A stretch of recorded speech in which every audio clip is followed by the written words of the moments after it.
Start with the name of Allah, who is the most merciful, kind and gracious. I am Mohammad Kamran, lecturer English at Scholar School and College Qaidabad. Dear student, first year English में आज हम अपना एक नया topic start करेंगे. वो topic है how to write an application. English के पेपर की अगर बात की जाए तो 100 नंबर का जो पेपर होता है उसमें एक क्वेश्चन एप्लीकेशंस का भी होता है जो कि 10 नंबर का होता है. स्टूडेंट्स एप्लीकेशंस और लेटर में चॉइस होती है, लेकिन हम इंशाल्लाह एप्लीकेशंस करेंगे और तमाम एप्लीकेशंस करेंगे. लेटर जो है उसका मेथड भी मैं आपको बताऊंगा, लेकिन लेटर से इम्पोर्टेंट आपकी एप्लीकेशंस हैं. एप्लीकेशंस लेटर की निस्बत कम है तो हम ट्राई करेंगे कि पहले सारी एप्लीकेशन कर लें, उसके बाद लेटर्स जो है उसकी तरफ भी आएंगे. तो जहाँ तक ये जो एप्लीकेशंस है इसका तल्लक है, ये क्वेश्चन सबसे मुश्किल भी है और सबसे आसान भी. मुश्किल कैसे है? अगर आपको जो एप्लीकेशंस है उसके मेथड का नहीं पता तो ये सबसे मुश्किल है, और अगर आपको मेथड आता है तो एप्लीकेशन जो है वो आपके लिए एक बहुत ही आसान क्वेश्चन है. तो आज हम इसके मेथड के बारे में बात करेंगे. स्टूडेंट्स, फर्स्ट ईयर में जितनी भी एप्लीकेशंस हैं उन तमाम का मेथड जो है वो एक जैसा ही है. जो हम अपने प्रिंसिपल को लिखते हैं उन तमाम का मेथड एक जैसा ही है. तो हम जो इसका मेथड पढ़ेंगे आगे, नेक्स्ट जो एप्लीकेशंस होंगी उनमें भी यही मेथड इस्तेमाल होगा. तो इस मेथड को आपने गौर से देखना है और एक दफ़ा समझना है कि ये कैसे मेथड है, और इसको फिर याद भी रखना है ताकि अगली एप्लीकेशन में जो है मेथड पढ़े बगैर ही डायरेक्ट एप्लीकेशन स्टार्ट करेंगे. तो डियर स्टूडेंट्स, हम शुरू करते हैं कि इसका मेथड क्या है. सबसे पहले तो ये बात याद रख लें कि जो 8वीं में आपने एप्लीकेशंस पढ़ी हैं उनमें आप लिखते थे टू दी हेड मास्टर्स फ़लाँ फ़लाँ, आगे कॉलेज का नाम, स्कूल का नाम लिखते थे. लेकिन अब आप कॉलेज के स्टूडेंट हैं, आपने हेडमास्टर नहीं लिखना, आपने टू नहीं लिखना. हेडमास्टर जो होता है वो स्कूल्स का होता है, जबकि कॉलेज जो हैं उनका प्रिंसिपल होता है. तो हमने प्रिंसिपल जो है उसके नाम एप्लीकेशन लिखनी है, ऊपर लिखा भी होता है. उसके बाद टू वाला जो कंसेप्ट है वो अब आपके इंटरमीडिएट लेवल पे नहीं होगा. तो हम इसका मेथड पढ़ते हैं कि कैसे इसको लिखना है. तो फॉर एग्जांपल ये आपका मार्जिन है, ये आप एप्लीकेशन लिख रहे हैं, ये आपका मार्जिन है पेपर में. तो आपने एप्लीकेशन मार्जिन जो है उसके साथ से ही शुरू करनी है. आपने जो है वो यहाँ से स्टार्ट करना है जो आपका बायां हाथ है, क्योंकि इंग्लिश बाएं तरफ से स्टार्ट होती है. अक्सर ये कहा जाता है कि दाएं हाथ से शुरू करें, बाएं हाथ से शुरू करें. तो मैं आपको ये कहूँगा कि आप इंग्लिश जिस तरफ से शुरू होती है एप्लीकेशन भी उसी तरफ से ही स्टार्ट करें. तो आपने मार्जिन जो है उसके साथ ही क्या लिखना है? The principal. आपने क्या लिखना है? The principal. अब यहाँ पे देखें, मैंने लिखा, सिर्फ प्रिंसिपल भी नहीं लिखना, द प्रिंसिपल लिखना है. द जो है उसका टी बड़ा और प्रिंसिपल जो है उसका पी बड़ा. उसके बाद आपने कॉमा लगा देना है द प्रिंसिपल लिखने के बाद. अक्सर स्टूडेंट हम यहाँ पे गलती क्या करते हैं कि हम ये वाला प्रिंसिपल लिख देते हैं जिसका मतलब असूल है. मैंने पीछे जितने भी पेपर चेक किए हैं रिसेंटली उनमें अक्सर ये स्टूडेंट गलती करते हैं कि जो असूल वाला प्रिंसिपल होता है उसको लिख देते हैं. तो ये गलती आपने नहीं करनी. उसके बाद आप कॉमा लगाएंगे. उसके बाद आप लिखेंगे गवर्नमेंट कॉलेज. आप प्राइवेट स्कूल में पढ़ते हैं, प्राइवेट कॉलेज में पढ़ते हैं या सरकारी कॉलेज में पढ़ते हैं, गवर्नमेंट के कॉलेज में पढ़ते हैं, आप अपने इदारे का नाम नहीं लिखेंगे. डियर स्टूडेंट, जब आप एग्ज़ाम में बैठे होते हैं तो उस टाइम आपने ये नहीं बताना होता कि मैं किस इदारे का हूँ और कौन से शहर का हूँ और अपना नाम, ये सारी चीज़ें आपने मेंशन नहीं करनी होती. तो आपने यहाँ पे सिंपली लिख देना है गवर्नमेंट कॉलेज. गवर्नमेंट जब आप लिखेंगे तो गवर्नमेंट आप जो है उसको पूरा नहीं लिखेंगे, आप सिर्फ लिख देंगे GOVT.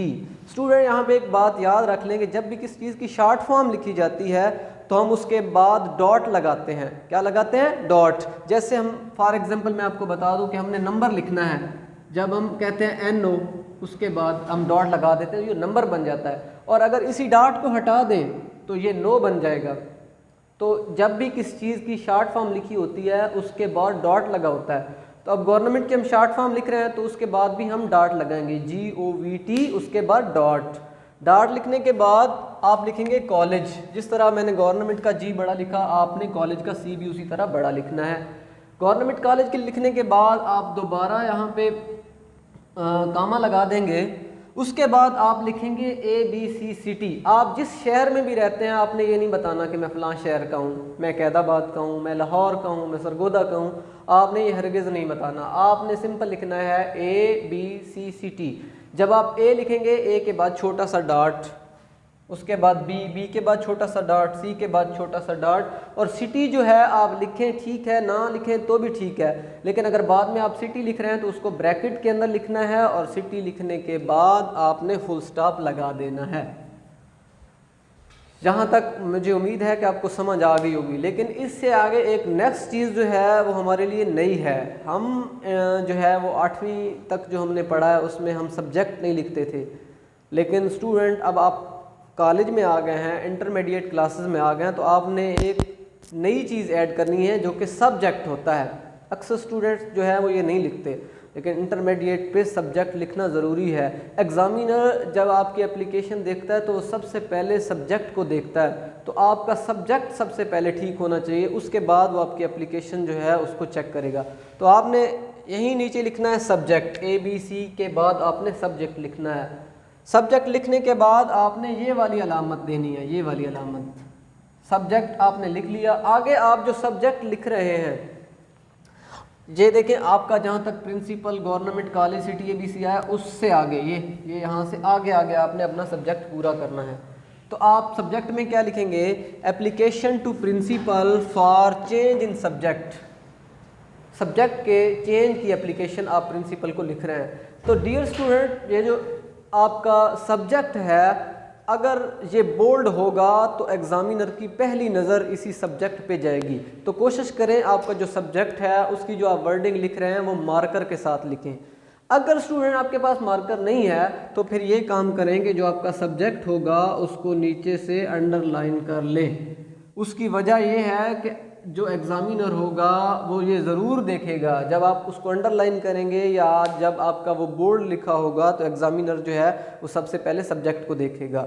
सब्जेक्ट लिखने के बाद, अच्छा एक और बात यहाँ पे याद रखें कि सब्जेक्ट अगर फॉर एग्जांपल आपका पहली लाइन पे ख़त्म नहीं हो रहा, फॉर एग्जांपल यहाँ पे आपका पेज ख़त्म हो गया तो आपने नई लाइन जो है उसकी तरफ आना है। तो उसके लिए आपने यहाँ पे नहीं आ जाना दोबारा, बल्कि जहाँ से आपने अपना सब्जेक्ट शुरू किया था दूसरी लाइन भी उसी के नीचे से ही स्टार्ट करेंगे। फॉर एग्जांपल आपका यहाँ पे भी ख़त्म नहीं हुआ, आप तीसरी लाइन पे आना चाहते हैं तो भी आप यहाँ पे ही रहेंगे, इधर दोबारा नहीं आएंगे। जब आपने सब्जेक्ट लिखना है आपने सब्जेक्ट शॉर्ट भी नहीं लिखना और इतना लॉन्ग भी नहीं लिखना। सब्जेक्ट आपका इतना होना चाहिए ताकि जो एग्ज़ामिनर है उसको सही समझ आ जाए। फॉर एग्जांपल आप ये नहीं लिख सकते application for change in subject, ये बहुत शार्ट हो जाएगा। आप ये भी नहीं लिख सकते कि write an application to principal for to allow me to change the subject, ये बहुत लंबा हो जाएगा। तो आपका जो सब्जेक्ट है वो जामे होना चाहिए, यानी ना इतना मुख्तसर और ना इतना लॉन्ग। अच्छा, तो सब्जेक्ट लिखने के बाद आपने रिस्पेक्टेड सर लिखना है। रिस्पेक्टेड सर जो है वो सब्जेक्ट के बाद लिखना है। जब आप रिस्पेक्टेड सर लिखेंगे तो उसके बाद आप कॉमा लगाएंगे। सर जो है उसका एस बड़ा होना चाहिए और रिस्पेक्टेड जो है उसका आर बड़ा होना चाहिए। रिस्पेक्टेड सर लिखने के बाद जहाँ पे आपका वो रिस्पेक्टेड सर ख़त्म होगा वो वाली लाइन आपने छोड़ देनी है, और जो नेक्स्ट लाइन है उसको आपने उस पे आपने लिखना है, लेकिन इसके नीचे नहीं लिखना। जहाँ पे आपका रिस्पेक्टेड सर ख़त्म हुआ ये वाली लाइन आप छोड़ देंगे, और जो नई लाइन होगी वो भी आप यहाँ से स्टार्ट करेंगे, इसके नीचे से। फॉर एग्जांपल ये लाइन आपकी गई, उसके बाद आप नेक्स्ट लाइन पे आना। तो जिस तरह हम इंग्लिश का पैराग्राफ या उर्दू का पहला पैराग्राफ जो होता है उसका पहला सेंटेंस जो होता है उसको हम थोड़ा सा छोड़ के लिखते हैं, अपने मार्जिन से छोड़ के लिखते हैं। तो इसी तरह आपने रिस्पेक्टेड सर जहाँ पे ख़त्म हुआ वो लाइन छोड़ दी और नई लाइन जो है वो इसी तरह इतनी छोड़ के लिखना है। It is stated that I am student of intermediate part 1 in your college under roll number 15। ये हमारी एप्लीकेशन स्टार्ट हो गई है कि मैं आपके कॉलेज का स्टूडेंट हूँ, मेरा रोल नंबर 55 है। तो आगे आप स्टार्ट कर सकते हैं। At the time of admission college offered me 7 optional subject. I wanted to choose biology at the time of admission, but actually there was no professor of biology, so I chose mathematics instead of biology. Now I have been told that a professor of biology has joined our college recently. अब मुझे बताया गया है कि हाल ही में हमारे एक professor biology जो हैं वो आ गए हैं। Sir, now I want to change my subject of mathematics with biology. Sir, I am very interested in biology. I have got good marks in this subject at metric level. Sir, please allow me to change my subject so that I can show my ability in this subject. I hope you would not let me down. Thank you for this favor. जहाँ आप जो है आपकी application ख़त्म हो गई है, application ख़त्म करने के बाद आपने जो है वो फुल स्टॉप लगाना है और उसके बाद लिखना है यूज ओबीडेंटली। ये जहाँ पे आपने अपना द प्रिंसिपल गवर्नमेंट कॉलेज जिस साइड पे लिखा था, यानी आपने उसको बाएं साइड पे लिखा था, तो उसके क्रॉस आपने दाएं साइड पे लिखना है यूज ओबीडेंटली। यहाँ पे आप देख रहे हैं कि लिखा हुआ है यूज ओबीडेंटली, इस तरह आपने लिखना है। यूज ओबीडेंटली लिखने के बाद आपने उसको कामा लगाना है। कामा लगाने के बाद उसके नीचे जिस तरह मैंने आपको बताया है कि एप्लीकेशन में आप अपना नाम, अपने इदारे का नाम, अपना रोल नंबर, ये चीज़ें कुछ भी शो नहीं कर सकते, बस आपने फ़र्ज़ी लिखने होते हैं। तो आपने नाम की जगह XYZ लिखना है। तो उसी तरह जिस तरह आपने ABC लिखा था सिटी की जगह, तो नाम की जगह XYZ लिखना है। तो जिस तरह X ये कैपिटल में होता है, जिस तरह आपने ऊपर ABC कैपिटल में लिखा, XYZ जो है इसको भी आपने कैपिटल लिखना है। और इसके बाद उसी तरह डॉट लगाने हैं जिस तरह आपने ABC के बाद डॉट लगाए थे। तो X, इसके बाद डॉट, उसके बाद Y लिखेंगे, इसके बाद डॉट, और फिर उसके बाद Z लिखेंगे, उसके बाद डॉट। इसमें इसको लिखने के बाद जो है वो आप डेट लिख सकते हैं। डेट आपने लिखनी है, यहाँ पे आप XYZ है, ख़त्म हो गया। उसके नीचे वाली लाइन पर इसी बाएं हाथ पे आप लिखेंगे वर्ड डेटेड। जब आप डेटेड लिखेंगे तो डेट जो है, उसके बाद हम डेट लिखेंगे। तो डेट जिस तरह मैं आपको बता रहा हूँ आपने उसी तरह लिखना है। बहुत सारे मेथड हैं डेट्स के, फॉर एग्जांपल ये है,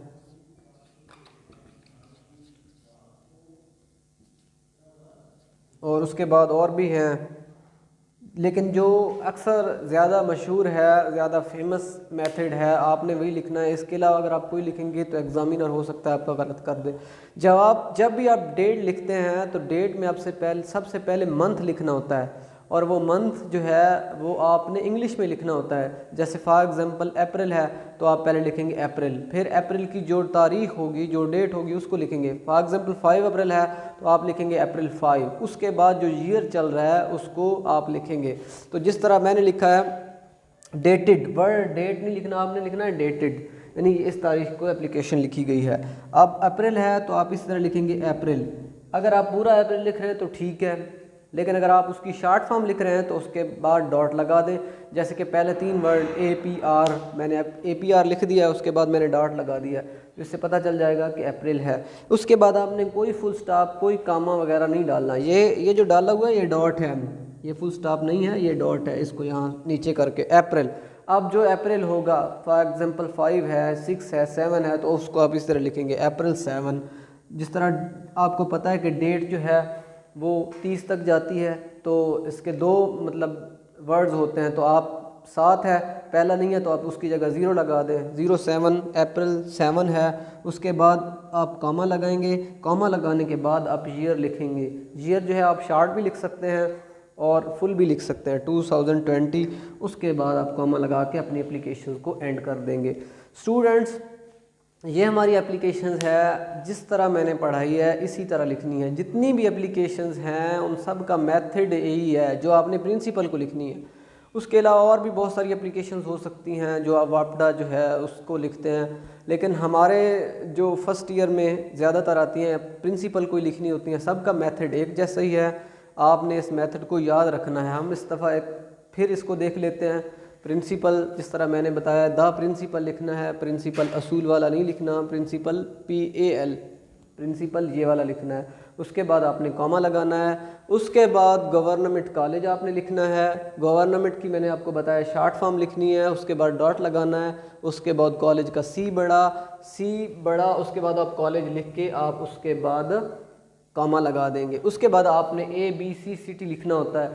A ये कैपिटलाइज में लिखना होता है, ABC लिखने के बाद इन सब के बाद डॉट लगाना है। सिटी जो है आपने ब्रैकेट में लगा कर उसके बाद फुल स्टॉप लगा देना है। उसके बाद आपने सब्जेक्ट लिखना होता है। सबसे मेन काम ये है, सब्जेक्ट जो है आप लिख के उसके बाद ये वाली अलामात जो यहाँ पे लगी हुई हैं ये आपने लगानी है। उसके बाद अपना सब्जेक्ट जो है वो बेहतर है कि आप बोल्ड, आपके पास कोई मार्कर वगैरह है तो उसके साथ लिखें। आपके पास मार्कर नहीं है तो आप अपना जो आपने सब्जेक्ट लिखा है इसको अंडरलाइन कर लें। उसके बाद आपने रिस्पेक्टेड सर लिखना है। यहाँ पे आप the principal government college ABC subject लिखते आ रहे हैं। सेम उसी के नीचे जिस तरह देखें मैंने एक ये मार्जिन है तो सारा यहीं से स्टार्ट किया है। ये देखें आपको ये जो आपने ये आगे पीछे नहीं चले जाना, इसकी तरतीब जो है वो आपने इसी तरह रखनी है। रिस्पेक्टेड सर लिखने के बाद रिस्पेक्टेड जो है इसका R बड़ा, सर का S बड़ा, उसके बाद आप कॉमा लगा देंगे और वो लाइन छोड़ देंगे और जो नेक्स्ट लाइन होगी उसको भी थोड़ा सा छोड़ देंगे। जहां आपका रिस्पेक्टेड सर ख़त्म हुआ है उस तक छोड़ देंगे और उसके बाद स्टार्ट करेंगे it is stated that I am student of intermediate. और फिर एप्लीकेशन ख़त्म करने के बाद आप यूज़ ओबीडियंटली लिखेंगे। उसके बाद आप कॉमा लगाएंगे और XYZ जिस तरह आपने ऊपर ABC लिखा था यहाँ पे अपना नाम नहीं लिखना। यहाँ पे आपने जिस तरह अपने कॉलेज का नाम नहीं बताया, कोई भी गवर्नमेंट कॉलेज हो सकता है किसी भी शहर का, जब आपने शहर नहीं बताया और अपना यहाँ पे अपना नाम भी नहीं आपने बताना। उसके बाद अगर आप डेट लिखना चाहें तो इस तरह लिखेंगे डेटेड। और जिस तरह डेटेड में मैंने बताया कि आप मंथ जो है उसको इंग्लिश में लिखते हैं, मंथ जो है इंग्लिश में लिखते हैं और पहले लिखते हैं अप्रैल जो है उसको लिखने के बाद आप उसकी जो डेट होगी वो लिखेंगे और उसके बाद आप जो ईयर होगा वो लिखेंगे और उसके बाद आप अपनी एप्लीकेशन जो है उसको फुल स्टॉप लगा के ख़त्म कर देंगे। मुझे उम्मीद है कि जो हमने एप्लीकेशन पढ़ी है आपको अच्छी तरह समझ आ गई होगी। सो आज अपना हम लेक्चर ख़त्म करते हैं। थैंक यू, अल्लाह हाफ़िज़।